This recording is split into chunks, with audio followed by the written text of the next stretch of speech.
दोस्तों ये भूत अपना खाना खा रहा होता है। तभी पीछे खड़ी बिल्ली देख लेती है और बिल्ली खाना अपने थैले में रख लेती है। भूत अपने जादुई शीशे में देख लेता है। बिल्ली जल्दी से अपने घर की ओर चली जाती है।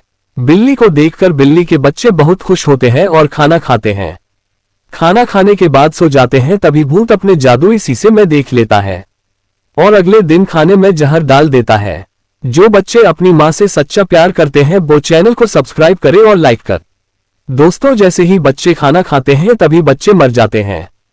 दोस्तों बिल्ली अपने बच्चों का बदला ले लेती है।